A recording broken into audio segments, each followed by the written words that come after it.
There we go. So the last time we met was quite a while ago. It was early December, and due to winter break and whatnot, we're only meeting at the end of January once again. And this is the last Israel's Most Daring Operations. In the series out of 5. And if you got the email yesterday reminding, then you also got the links to all the previous sessions.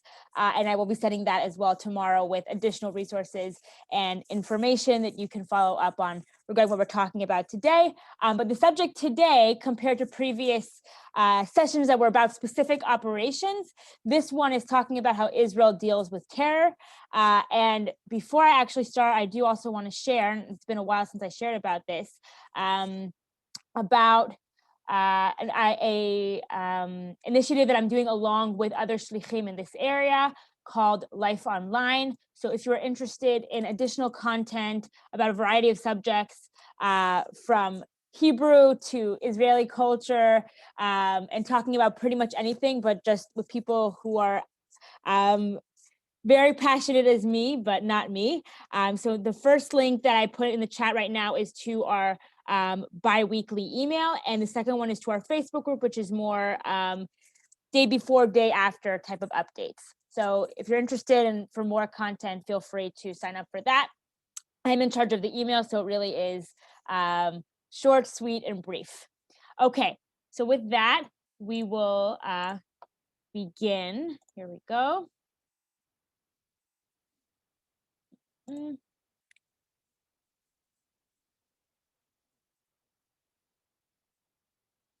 Okay, so as I mentioned, we're talking about Israel dealing with terror.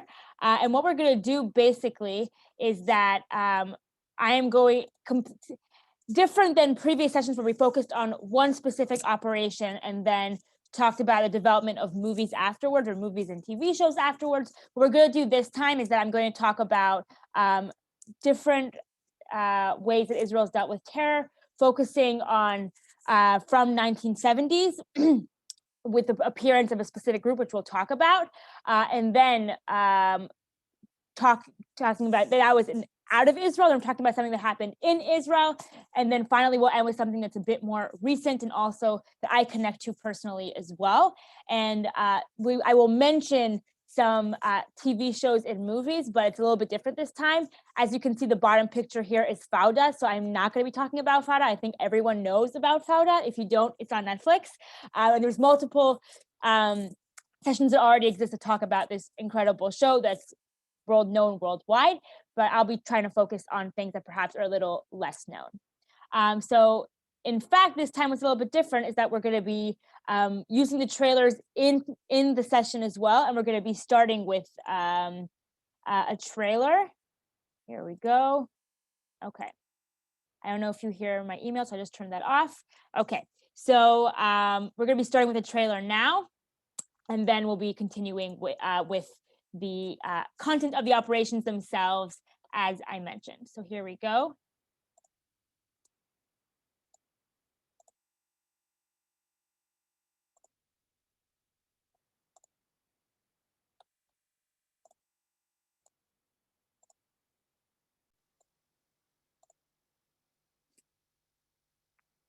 Okay. Good afternoon. I'm speaking to you live outside the Olympic Village in Munich, West Germany. At this moment, 8 or 9 athletes of the Israeli team are being held prisoner. These guerrillas are a group called Black September. The commandos have automatic weapons on the hostages. A deal had been made. Now the Israelis disappeared. Massive security force. Standing in front of it, the Arabs look like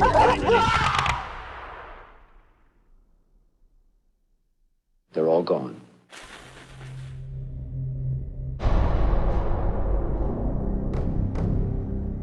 Every civilization finds it necessary to negotiate compromises with its own values.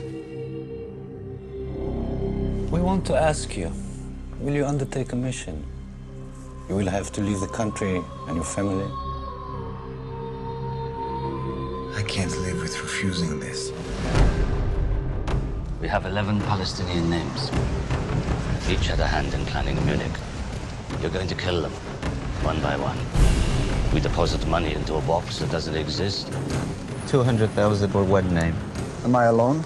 You'll have 4 others. They know useful things like documents, cars, cleanup. He gets in the bed, his weight arms the device. I give the signal by switching off the light.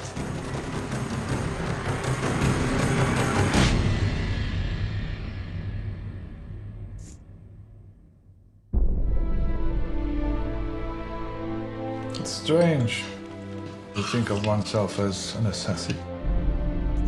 Think of yourself as something else, then. What's wrong? It should have exploded by now. We found 3 more names for you. You know how many laws we've broken. You picked up the phone. We hit the remote. Hello. Hello. We're supposed to be righteous. I lose that. That's my soul. It's your papa. Don't forget my voice. You think you can outrun your fears, your doubts?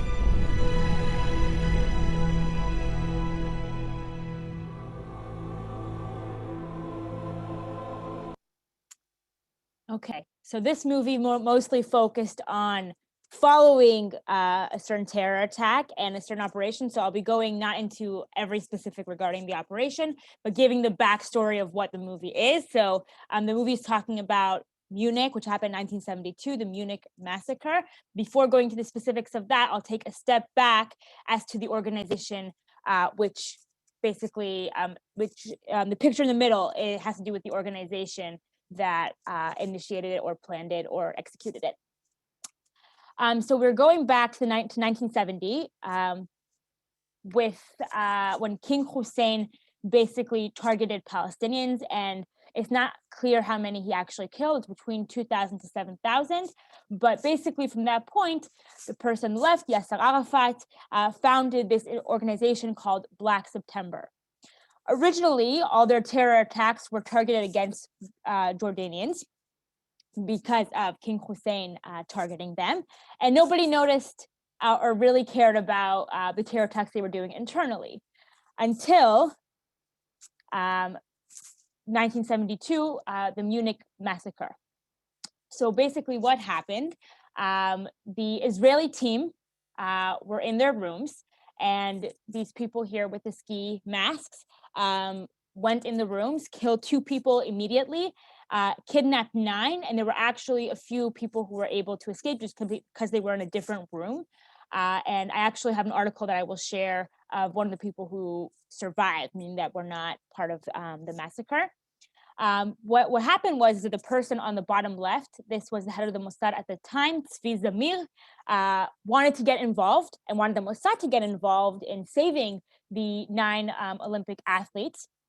But Germany said that they have it under control, they know what they're doing, but in fact they were pretty amateurish and didn't really know what they were doing. So they actually had a plane, they negotiated with them, they had a plane set out to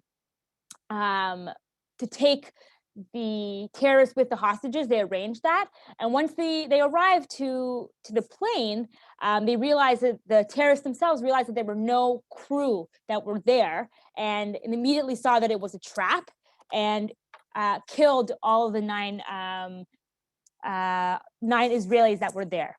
And the horrible thing that happened as well was Tzvi Zamir was there at the time physically, and he saw the massacre happened basically in front of his eyes, which led to this meeting. Golda Meir is the person on the left. She was the prime minister at the time. Tzvi Zamir, the head of the Mossad, is the person on the right. And he, together with Aaron Yariv, the person in the middle, who was formerly the head of the IDF intelligence unit, they basically both went to Golda Meir and said that we have to take revenge, basically. We have to kill Black September. That's what we have to do. We have to target all of them and just kill them all. So that's basically also the premise of the movie of Munich. But this is actually when, right after the attack, Golda Meir basically approved the assassination and targeting of all those who were involved in Black September. So the way it worked was that 25 individuals were basically involved in all these different assassinations, and I will mention a few of them. Unlike the movie, which said that they had only a team of 4 people, the thing was they were divided and they were separate, meaning you had a crew who did the following up, and they did the tracking behind the scenes and everything, and they did the intelligence work in advance. Then they left, and different people came who actually assassinated or targeted, and then afterwards you would have a different crew, a different team who would be cleaning up and closing up the pieces. So you never had the same people who were there before, who were there during the operation, who were there after the operation. So that's how it worked. So just as an example of who are the people who were targeted, basically. So these are 3 individuals. Look older, not so, perhaps not so threatening, but I will mention briefly what their story is. So the person on the left is Adel Zouater. He was a translator in the Libyan embassy. And he actually is somebody who was responsible for passing a bomb to 2 young girls, because he said that he wanted to pass something to his Palestinian family and when they were going to Israel. So the origin of "did you pack your suitcase by yourself" is him, because he was the one who brought he gave something to 2 girls, and they brought it with them on their suitcase, and they did not really completely pack it themselves.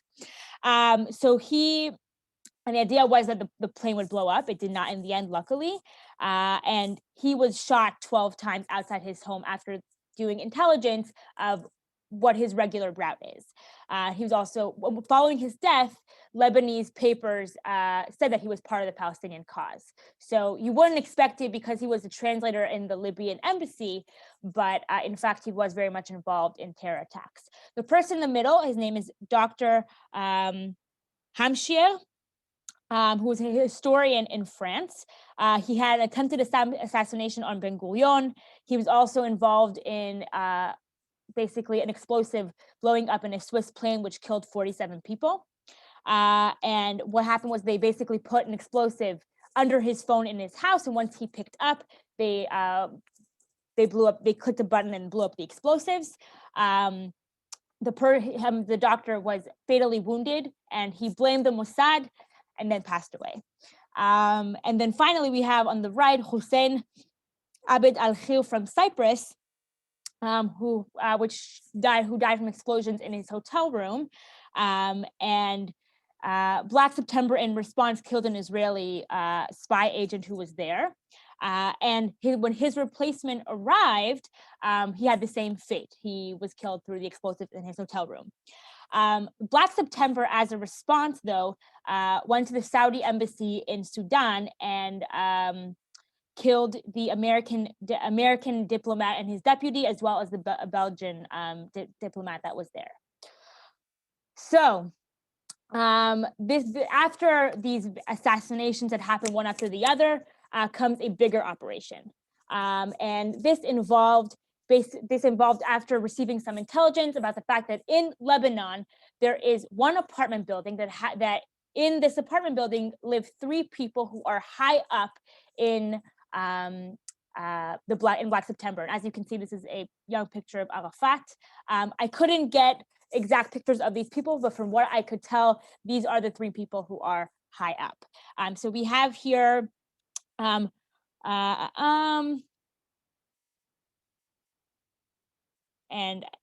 okay, so we have okay, I apologize for not writing it down. We have Abu Yusuf and Kamal Adwan.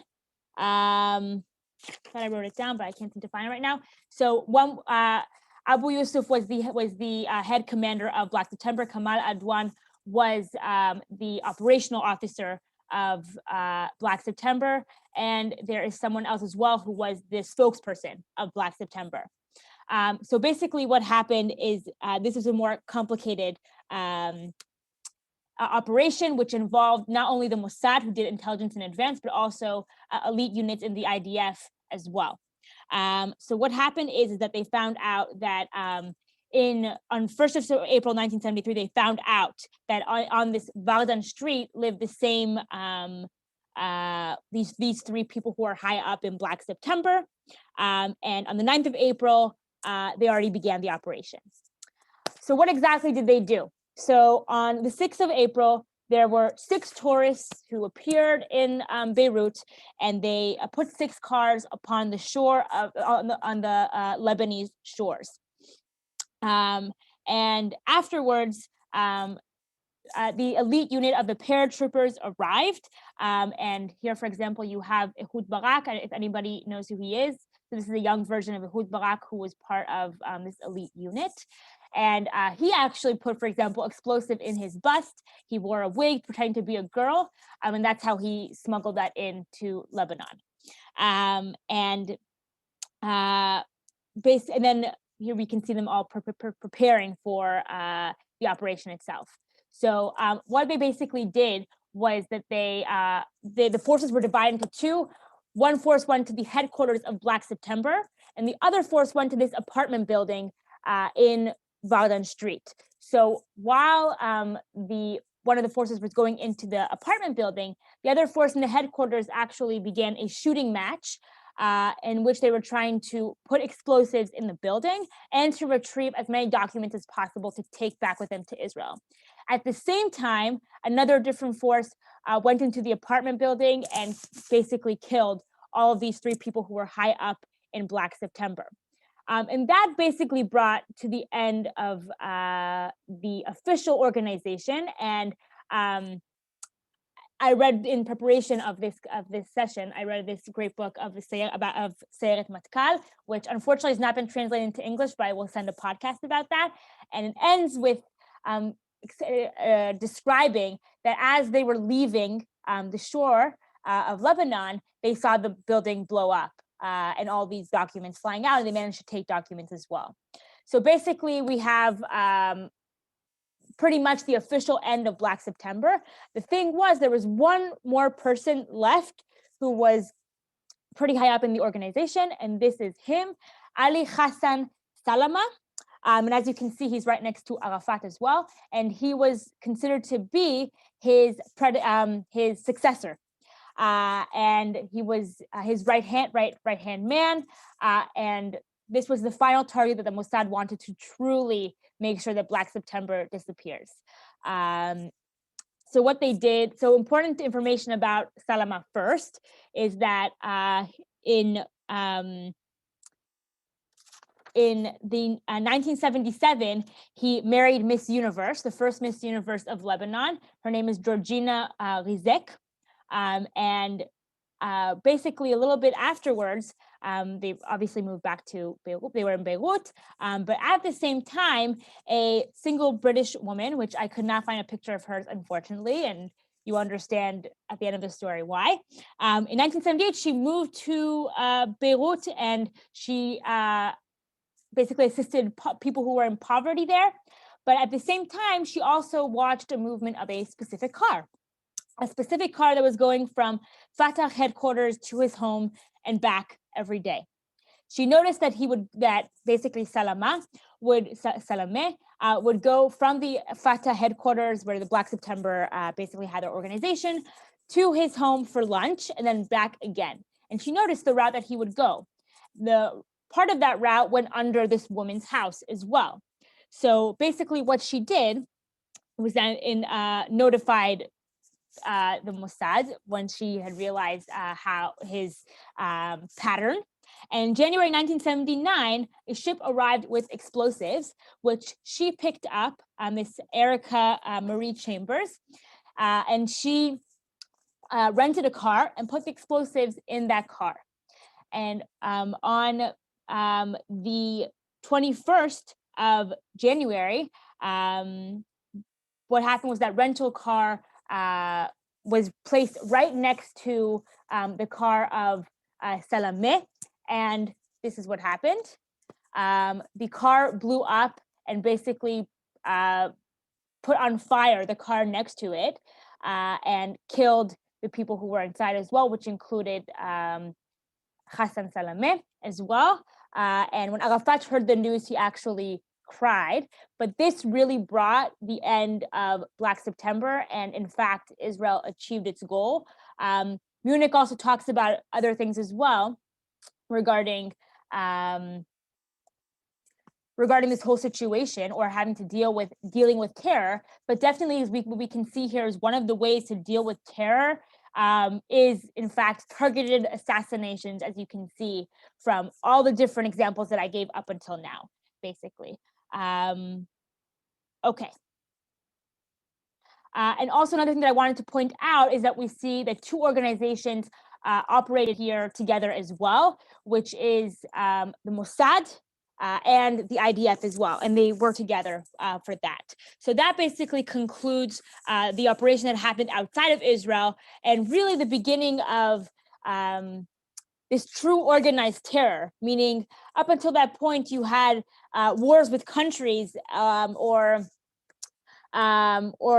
internal issues with nations or groups of people, but not a terror group in of itself. So Black September was really the first true organized terror attacks. And the thing is, they were mostly outside of Israel. Black September units were mostly in Europe. And as I mentioned, their headquarters were in Lebanon.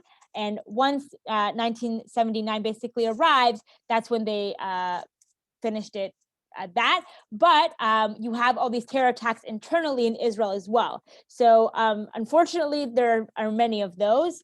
But I do want to focus on an interesting story that has additional implications of it afterwards as well. So I'm going to tell the story and then share the trailer afterwards. So opposite of what we did right now. So now I'm jumping all the way to 1984 to basically tell the next story. Oh, and please, if you have any questions about anything that I'm mentioning at all, just write it in the chat and I will reference it afterwards. I understand that if you have any questions, you just don't want to forget it. So feel free to use the chat as well.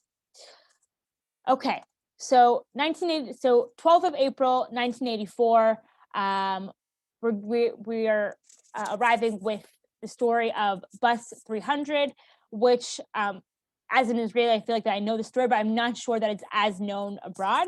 Perhaps it is. If not, then this is the first time you're hearing it, which is great. So the picture of the bus is a more modern picture, of course. All the other pictures from 1984 were more revealing regarding this situation. So I brought a modern picture, but still today, number 300 bus is a regular bus that goes to Ashkelon, and it's an Egged bus. And we can see here in the small picture the way the bus looked in 1984, basically. So what happened was that there was a regular drive from to Ashkelon from Jerusalem, if I'm not mistaken, perhaps from Tel Aviv. And what happened was that 4 Palestinians from Gaza also went on this bus as well. They paid their fee and basically then abducted the bus. And what happened was that people were trying to stay calm, etc. The terrorists were trying to take the bus to Gaza and basically explode the bus. And they had explosives with them, and obviously also kill everyone who was there on the bus, and really cause a huge controversy, or really try to kill as many Israelis as possible, basically.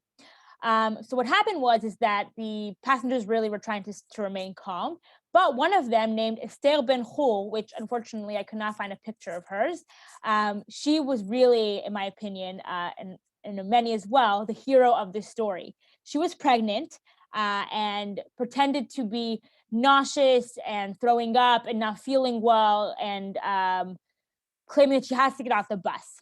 So basically, she was kicked off the bus in the Ashdod junction. And then afterwards, she basically stopped a truck, because at the time we're talking about 1984, so no cell phones at all to call the police. She stopped a truck and asked him through his walkie-talkie to let them know that a bus 300 on the way to Ashkelon, or on the way to Gaza, basically, is abducted. And the Israeli security forces were pretty advanced at that point, and Sayeret Matkal and a new police unit called Yamam was created around that time. They were all headed towards the southern border in order to stop the bus before it actually went into Gaza.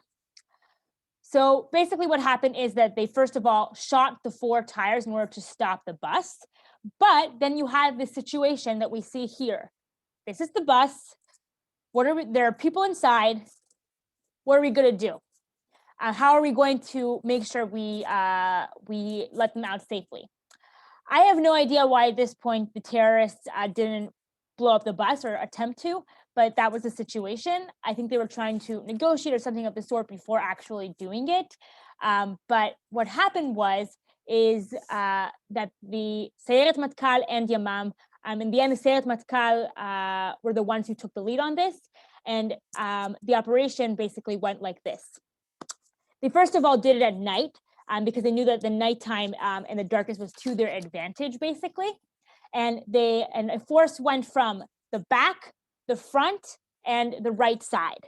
They knew there was a terrorist in the driver's seat, and they knew that there were 3 more in the bus, thanks to a stale bin hole, but they didn't exactly know where they were. So the first person shot the driver 3 times at this and killed him on the spot. At the same time, a second force went into the bus that was from the right side, from the door, basically, and then somebody was actually laying on 2 passengers, and they were about to shoot him, but he said in really good Hebrew, "I am not a terrorist." So they just neutralized him, meaning they shot him in the foot. A sniper from the back shot a terrorist that was standing in the back and killed him, and the force that was inside also shot another terrorist that was standing. So the end result was the fact that no IDF soldiers were killed during the process. But given that it's a small vehicle with not a lot of room and a lot of things could go wrong in the bus, there was a concern that passengers could be hurt as well, shooting so many times within a bus. And in fact, one person was killed. Her name is Irit Portugues. She was an IDF soldier. And many people who survived actually said that she did a lot of efforts in order to calm people during the abduction of the bus and the drive all the way down to Gaza, because of course the people inside had no clue that they were going to be saved.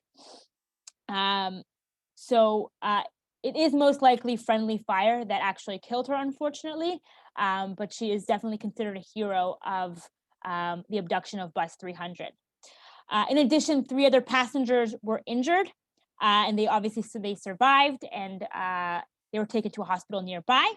And the Sayeret Matkal actually found the explosives and the weapons that the terrorists were going to use, and found out that there wasn't enough watts for the explosives to actually blow up. So even if they had tried to turn it on or activate it, it probably would have not blown up.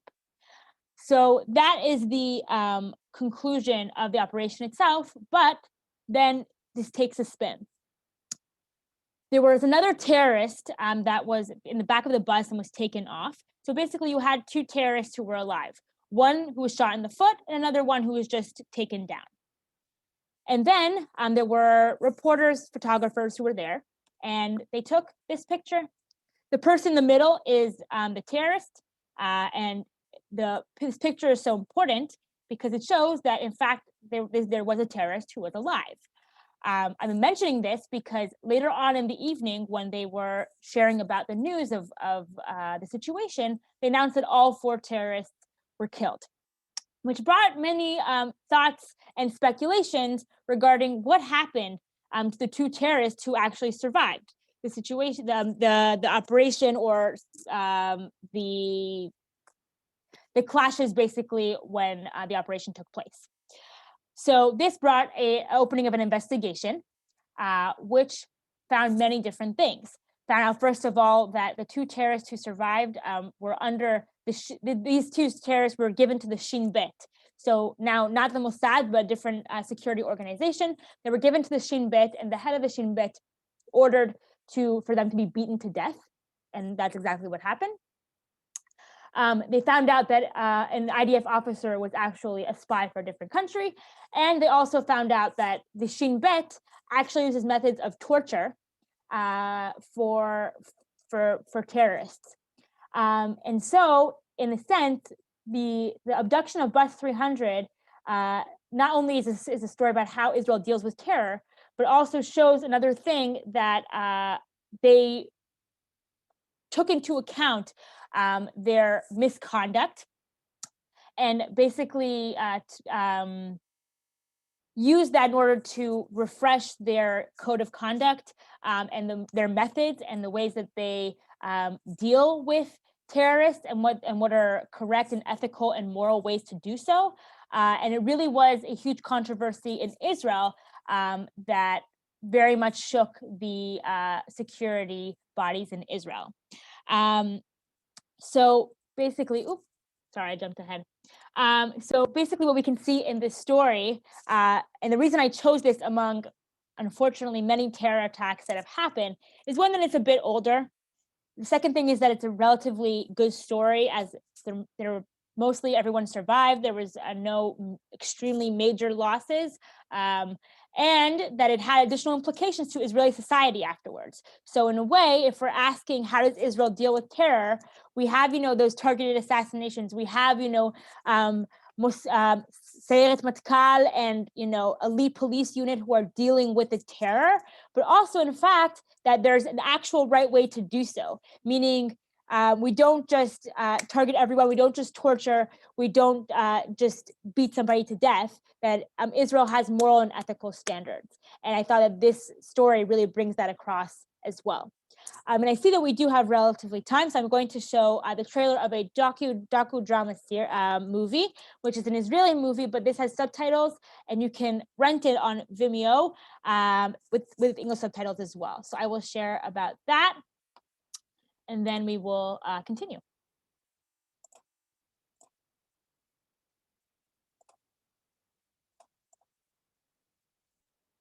Let's make this bigger first. There we go.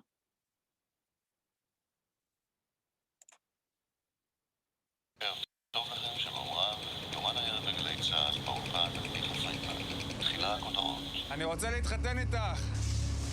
מה אמרת?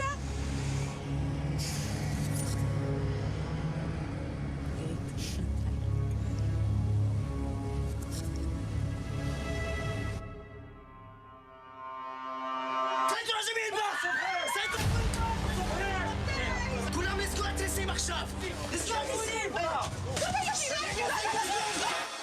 מוכרחים לעצור את האוטובוס הזה שלא יגיע לנו למחנות או לרפיח. אני מציע שנתחיל לדבר על תוכנית של פריצה והשתלטות. מין انت? انا الزلمه اللي انت بدك תחכי معاه. זה היה כמו סט של קולנוע, אבל זה לא סרט, זה משהו אמיתי. היא בהיריון! יוצרת תינוק.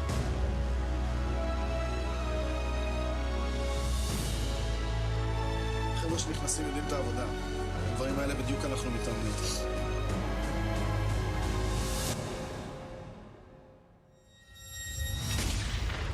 אנחנו נגיע הביתה, אל תדאגי. So I actually don't know when this came out, but I know that it's relatively recently because I remember wanting to see it on TV, and I feel like it was when I was in my degree, so that has to be the past 3 years in that case. But again, it has English subtitles, and I'll share that with you via email tomorrow.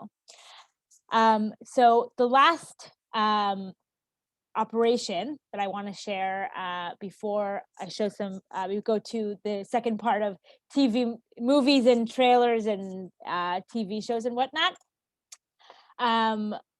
There's one more that I basically want to share, and it's more it's more personal. The reason I chose it, it's relatively recent, but I chose it because also of not personal connection, I guess, personal story that I have with this as well. Okay. So in 2014, June 2014, the 13th of June, actually, 3 boys were kidnapped in Gush Etzion, which is beyond the Green Line. So that means in the West Bank or Judea and Samaria, whatever term you prefer. And the names are Gilad Shar, age 16, Naftali Frankel, age 16, and Eyal Yifrach, who was 19 years old. So I am from Har Homa, which is southern Jerusalem and very close to Gush Etzion, and also very close to where these three boys were kidnapped. I've never hitchhiked before, so I probably wouldn't have this issue. But at the time, I was a soldier in my IDF spokesperson's course when the three boys were abducted, and I was the only religious girl in my course. So while the people who were there did not understand how these three boys were hitchhiking and why did they do something like that in where they live, and also perhaps judging a little bit for them being in yeshiva even. For me, they were people who I very much related to and saw as somebody who were like me in a way. And not only that, they were pretty close to my age, which was 18. So this operation, which this is the hashtag Bring Back Our Boys and was Israel Defense Forces, because it happened beyond the Green Line, basically. So this was the responsibility of the IDF, but obviously a lot of people volunteered as well to try and help find these boys. Unfortunately, though, on the 30th of June, their bodies were found near Hebron. And when they announced that in my spokesperson's course, I burst out in tears. And I think it was hard for me because of, who they are and where it took place. And even, I knew it wouldn't happen to me because I don't hitchhike or whatever. It just felt like it was somebody from my community in a way. And I have to say that we throughout these series we've been talking about operations and the cool things that happen and how they're able to succeed and whatnot. At the end of the day, the people who lose their lives are individuals who they're people and that lost their lives. That it affects their family, it affects people around them, and even people who are not necessarily related to them, but it's something that I will never forget when that happened during my my IDF spokesperson's course. And I will add, though, that also this is remains in memory of a lot of people's minds because this also started the last operation that happened in Israel, which is Operation Protective Edge in 2014. And another way this was, for me, a way that Israel deals with terror as well is the fact a war started and protecting the people, whether it's with Iron Dome, supporting the families in any way possible. And I'll say that the three mothers lit are the three people to light a torch for Yom Ha'atzmaut. 3 people together, it's usually 2. And they also found an organization to support projects and organizations that bring unity. So I think that another thing that we can see that is the way Israel deals with terror is on one hand remembering like Yizkor and uniting together, but also creating beautiful things afterwards to make Israel and the people a better place afterwards as well. So I just wanted to share that because I think there's a lot of terror attacks that have taken place and are out there. But if there's something that touches us or is personal, then I wanted to share that as well. I will also add that when there's a show about this, or more so about what happened afterwards, called Our Boys. And it came out a few months before or during when I first arrived on Shlichut. And the second week I was here, I went to the opening event of the nursery school that was in Park of Cabin John, and somebody spoke to me about this show. And while he was talking, and I was talking about my experiences and the situation and etc., because being in the spokesperson's unit afterwards, I pretty much knew about any major event that happened because I'd have to explain it to reporters afterwards. So I very much kind of lived through this and knew what the real story was compared to what I told reporters. And I knew that I was never going to watch the show, no matter what, because living through it is more stronger and meaningful than watching a show about it. And I feel like the show would frustrate me because it focuses not on the boys, but mostly what happens afterwards. And I'm very much aware of what happened to Muhammad Abu Qadir. And if you do not know, then you should definitely watch the show. And again, had to talk to reporters multiple times when it happened and afterwards as well. But, when living through certain things and the way it touches people, it's just important to remember that it's not just a show. It's not just something cool we're watching. It's something that is affecting people personally as well. Okay, so with that, I'm now going to continue to the second part, the usual second part we go to, which is the various TV shows and movies that are been created about this subject, which is how Israel deals with terror, basically. And there's many different ways to look at it. Now, these are the three that I've chosen to show trailers, which I see we have time for. And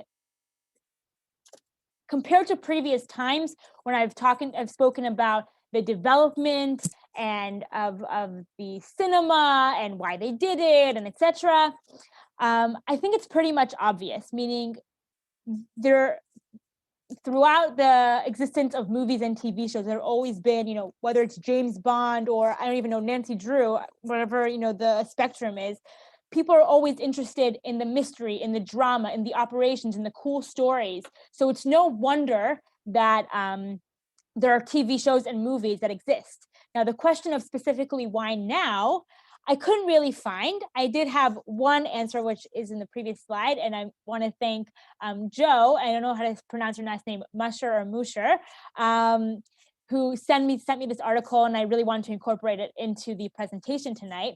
But if you have an answer as to why are all these shows appearing right now or relatively recently, I would be happy to hear in the chat or at the end as well. So basically, this is the article that Joe sent me. Israel's top secret Mossad looks to recruit via Netflix, Hulu, and Apple TV. Basically, the article says, as you can see, I don't have a Washington Post subscription, I apologize. But as you can see, but basically what the article says is that Mossad had a problem with recruiting.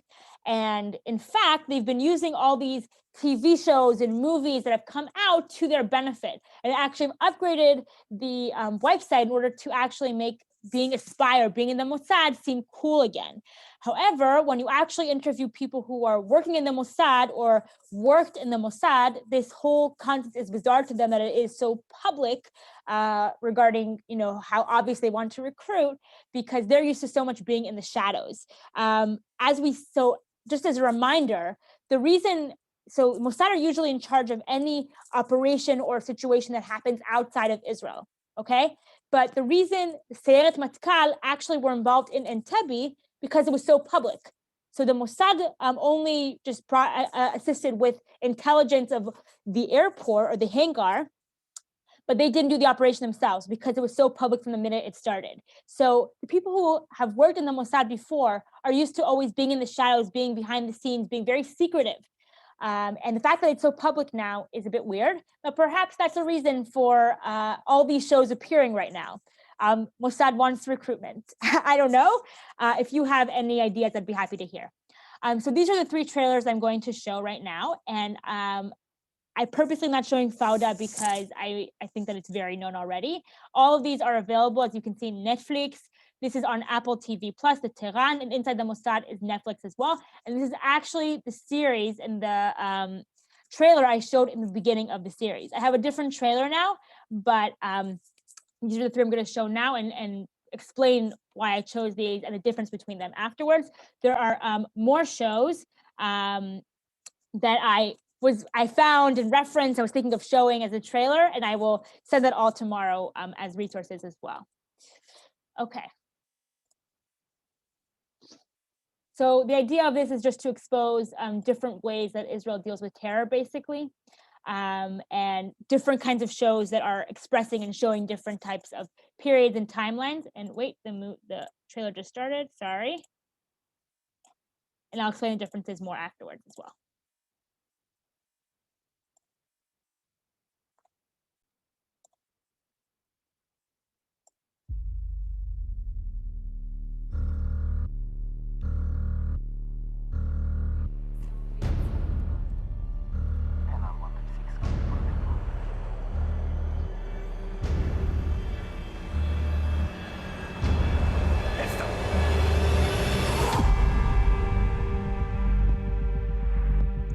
Tensions are mounting on the Israeli-Egyptian border. With thousands of soldiers amassing, the fear remains that war could break out at any time. In 3 days, Egypt will attack Israel.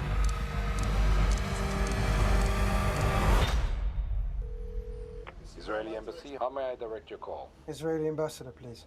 I have information of interest to the Israeli intelligence services.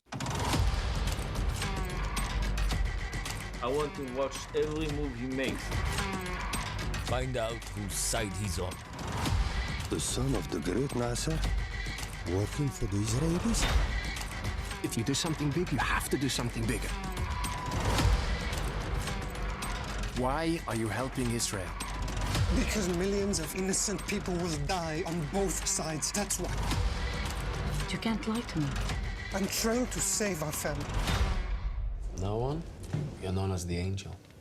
I like it.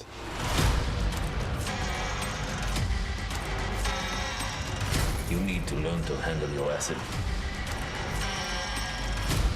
You want to save Israel? You want to save the lives of your soldiers?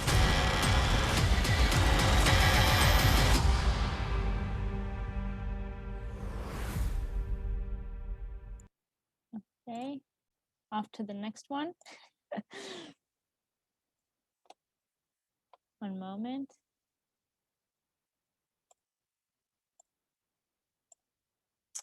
Sorry.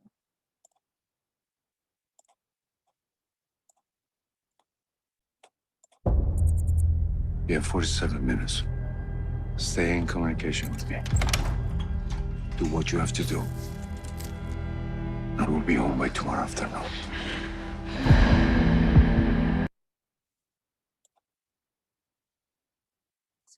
یه اتفاق بعد افتاده. یه مأمور موساد وارد ایران شده. اسرائیلیات میخوان یه کار بزرگ بکنن. The coast is clear. Take care of the package. I'm in. Copy that. همین امروز میخوام گیرش بندازم. اینو پیدا کن. The cops are here. You have to get out. I'm almost done. יתחיל את הפריצה הפיזית. دیگه کی هستی؟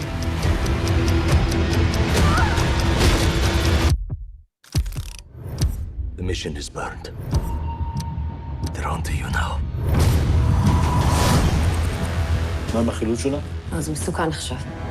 جایی ندارم برم. فقط یه شب. میدونی قایم کردن یه اسرائیلی یعنی چی؟ I will get you out. I'll do whatever it takes. داره کارشو میکنه. I need your help. The police are looking for me. They're questioning everyone here. دست بالا بیا بیرون. تو میدونی ازت چی میخوام؟ نه من هیچ وقت خانمو ندیدم. You keep lying to me. You're not gonna make it home alive. If I were you, I'd get my revenge on all of Tehran. You have till midnight. Do not test me. יש לי כיוון לפעולה. חייבת להוריד פרופיל. We're not gonna get another chance. منم میخوام حالشون رو بگیرم و به زانو درشون بیارم. طوری که همه دنیا ببینن.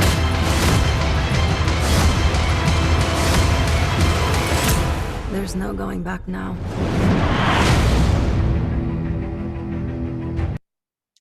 And the final one.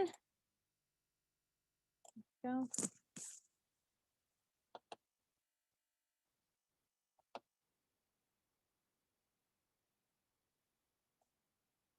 One moment. There we go.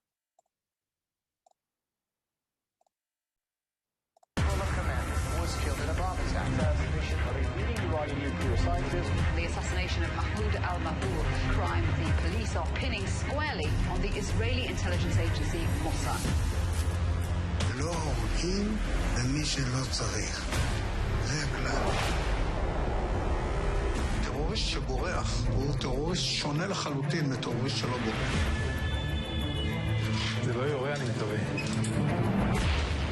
המנהיגות של הרוצחים האלה או שברחה מאירופה או שנהרגה באירופה. הגיעה למלון דמות שלא הייתה אמורה להיות שם, ואז היא אמרה לי problems. בא אליי מישהו חשוב, אמר לי שהמוסד יחסל את חומייני.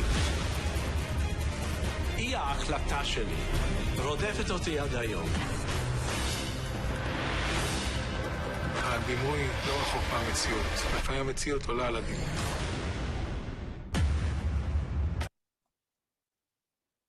So the last quote that was, sorry, one second. So the quote that he said at the end, that reality is more than what we can imagine, is the quote that I used for multiple different sessions, if you remember from the first one as well. And actually the last trailer is what I opened with as well in the beginning of this series. So the difference between the three trailers are the time periods and also the way they were presented. The first one, The Angel, is a movie. It's about Ashraf Marwan, who was a spy, and as mentioned, he was the son, or I think son-in-law, of Nasser, the Egyptian leader. Very interesting story about his operation and his involvement with the Mossad.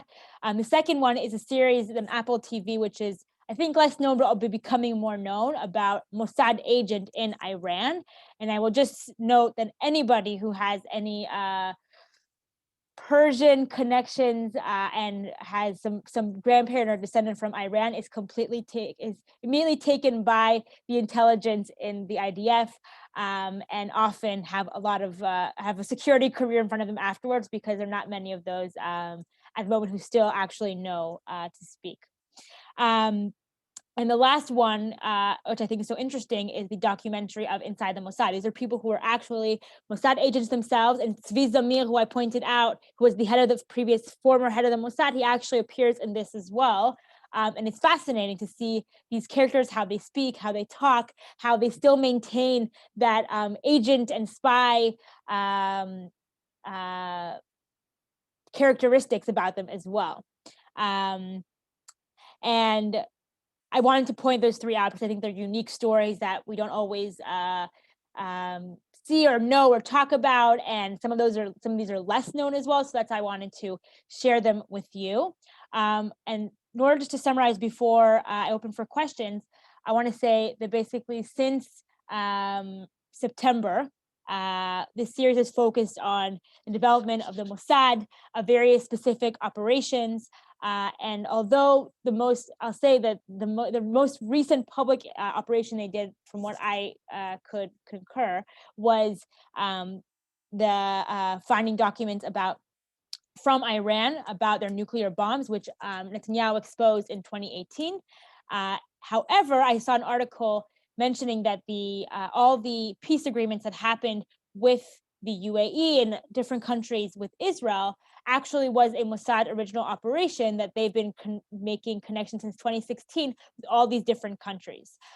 So in fact, again, the known thing was lastly in 2018. The other things are just rumors, including the recent the recent assassination of the Iranian as well that happened. But despite the fact that we don't actually know what the Mossad doing is at any given moment, we know that they are in fact operating, even if it's not public. And whether the dealing with terror by the different organizations, IDF, Sayeret Matkal, Mossad, Shin Bet, etc., all those organizations, sorry, I lost my train of thought. So whether, no matter which organization it is, they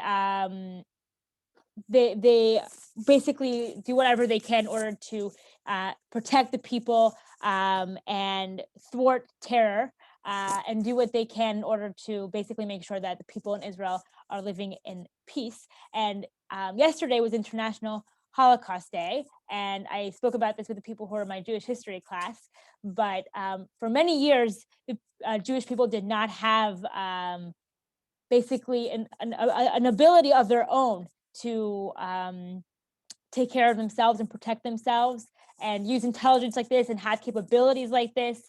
And the fact that all these operations can happen in the first place, that intelligence can be collected, and we know that they are doing what they can in the shadows or publicly in order to protect the Jewish people worldwide, is really an incredible and remarkable thing. And I'm happy to also mention it in connection to yesterday as well. So that concludes this series, and I'll be happy to open for comments and questions, basically. That's basically it for me. Yeah. So I'll look in the chat first here. I'll keep my spotlight. Okay. Okay. So the first question that was asked is, why did they not target Arafat as well? I actually don't know. Don't know. If somebody else knows, I'd be happy to hear. But to be honest, I think it's because he was a public figure representing the Palestinians, and targeting him would have been problematic. But I will verify about that. And I will verify about that, and it'll be in the email tomorrow. Okay. The next question was, are you familiar with the attack on the bar Blue by the beach? The documentary's in real time as the producer was filming it because it's a popular and diverse bar. Jill, do you want to talk about that a little bit?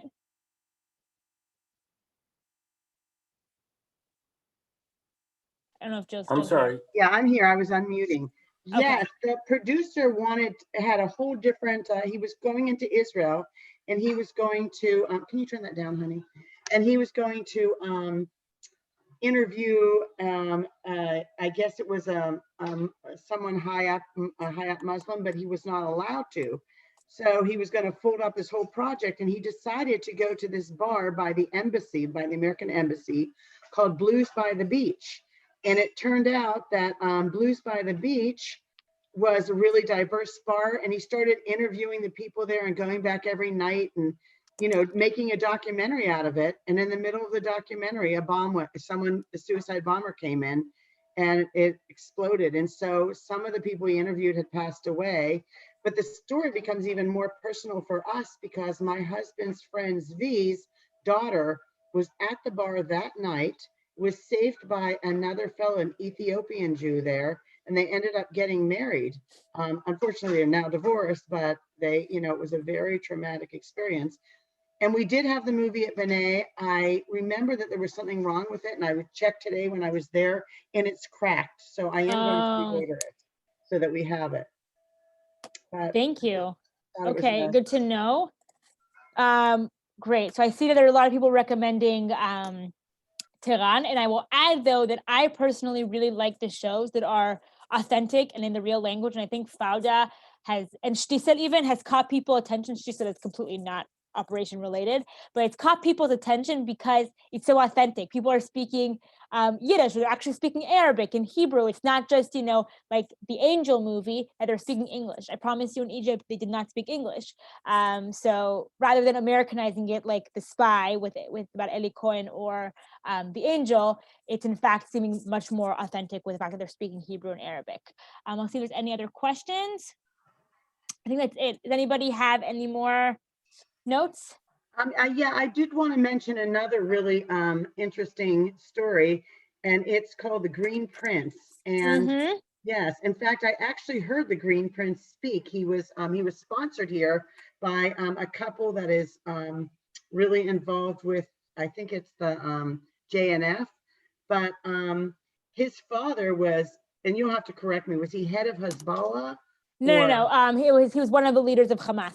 Hamas, that's right. And the Mossad was able to turn this fellow against his father, and then they were going to desert him. So one of the Mossad leaders his handler actually saved him and got him to America. But it's an excellent book, and it's also an excellent documentary. And we do have both of those. Great. So I will also add that I went to the Spy Museum recently, which is in DC, so if you feel comfortable and if museums reopen. And then they have a whole exhibit, a whole room specifically dedicated to this story about the Green Prince.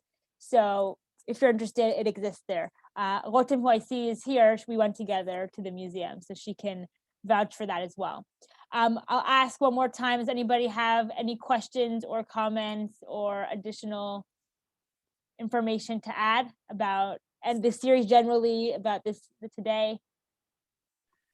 Okay, I'm going to make a final plug. I sent Netta a big list of movies and books dealing with all of the topics that she's covered.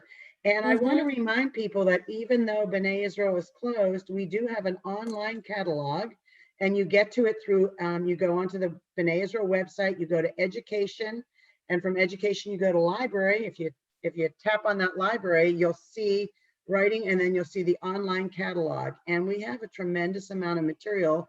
All you have to do is send me an email, and I will make sure I leave it for you at the guards desk. So we are still up and operating, and for some people, I even deliver if you're close by. So just letting you know. And thanks, Netta, for letting me do that. Thank you, Jill. Okay. So as usual, if you have any questions, I do respond to my email. I will respond soon. So thank you so much for joining tonight. Oh, Rolton, you want to say something? Just maybe wanted to add in the theme of the series. Yeah. That I don't know how many people know this, but the first casualty in 9/11 was actually an Israeli American who was in Sayeret Matkal in his army service and was trying to fight off the terrorists at one of the airplanes, and just probably didn't understand how many terrorists there were, so he was attacked from the back. But that's maybe also something to add. His name is Daniel Levine, if you want to look him up later. Thank you, Autumn. I appreciate that. Great. So I'll replace the spotlight. So I will just say thank you so much for joining today and joining throughout the series. I'm probably not doing a series like this again during the rest of the year, but there is great content on Life Online. So if you want more, I know Rotem is doing an amazing series called You Can't Ask That, which will be talking about different populations in Israel. Super special and super unique, really. Whether it's Ethiopians or Russian Jews or Arabs in Israel, it really brings up unique questions and ideas regarding populations in Israel. And so you're welcome to join for that. And I'll just say Laila Tov, and as usual, I'm always available and hope to see you sometime soon.